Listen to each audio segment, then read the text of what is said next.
권성동 원내대표는 찬물로 세수하고 정신 차리십시오. 언제 민주당이 국민연금 구조개혁을 안 한다고 했습니까? 권 원내대표는 민주당의 연금개혁 추진을 두고 정치적 이미지에 분칠하려는 것, 지극히 정치공학적 판단이라고 중상모략하느라 참 바쁩니다. 당장 할 수 있는 것부터 신속하고 단단하게 해나가자는 것이 왜 분칠이고 정치공학적 판단인지 알 수 없습니다. 권성동 원내대표에게 다시 묻겠습니다. 모수개혁은 이미 사회적 논의가 충분히 이뤄졌고 여야 간 이견도 크지 않습니다. 할 수 있는 모수개혁부터 우선 처리하자는 것이 어떻게 정치공학적 판단이고 분칠입니까?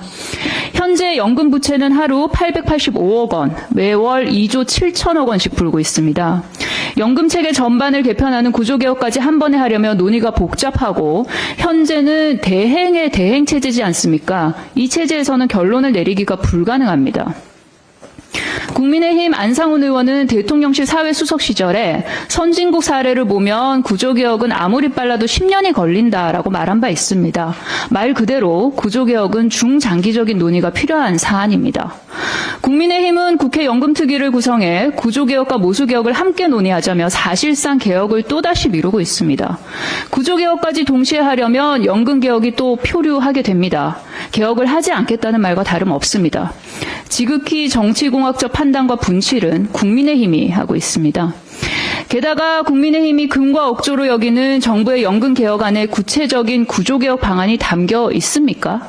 없습니다.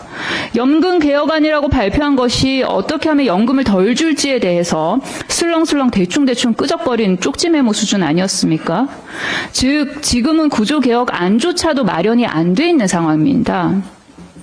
있지도 않은 구조개혁을 방패 삼아서 충분히 할 수 있는 원포인트 모수개혁조차 하지 않겠다는 국민의힘의 발상이 참 나쁩니다.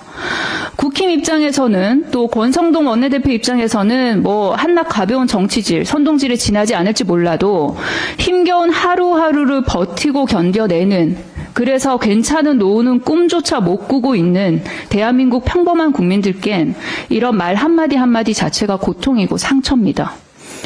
국민연금개혁, 국민의 노후를 지키고 연금의 지속 가능성을 높이기 위해서 하는 것 아닙니까? 돈 때문에 겨울엔 냉장고 같은 집에서 뼈가 시린 걸 참아내고 여름엔 찜통 같은 집에서 어지러운 두통을 견뎌내고 슈퍼에서 사 먹고 싶은 거 참고 손주 손에 들려줄 과일 하나 사는데 망설이고 이런 노후를 국민께 강요해서는 안 되지 않겠습니까? 국민의힘이 이 핑계 저 핑계 대며 보건복지위에서 당장 할 수 있는 모수개혁을 반대하는 것은 국민께 노후에는 이렇게 살라고 하는 것과 다름없습니다. 민주당이 모수개혁만 하고 끝내겠다고 하는 것이 아닙니다. 구조개혁을 하지 않겠다는 것은 더더욱 아닙니다. 당장 합의가 가능하고 처리가 가능한 모수개혁부터 보건복지위에서 원포인트로 우선적으로 하고 중장기적 과제들은 그 성격에 맞는 단위에서 해나가면 되는 겁니다. 실제로 지난 21대 국회에서 여야는 보험료율 9%에서 13%를 인상하는 데 합의했습니다. 단지 소득 대체율을 두고 1, 2포인트 차이가 있을 뿐입니다. 마지막 계단입니다. 이제 마지막 계단만 오르면 됩니다. 이 논의를 보건복지위에서 신속하게 합시다. 떼어봄직한 반발짝을 먼저 떼서 마지막 계단을 오르고 그리고 구조개혁의 첫 계단을 오를 준비를 바로 촘촘하게 함께 합시다. 21대 국회 막바지에 이재명 대표가 여당안을 전격 수용해 타결 직전까지 갔지만 내란 우두머리 윤석열이 걷어차 무산시켰습니다. 국민의힘은 이 과오를 지금 국회에서 되풀이하자고 주장하고 있습니다. 그렇게 해서는 안 됩니다.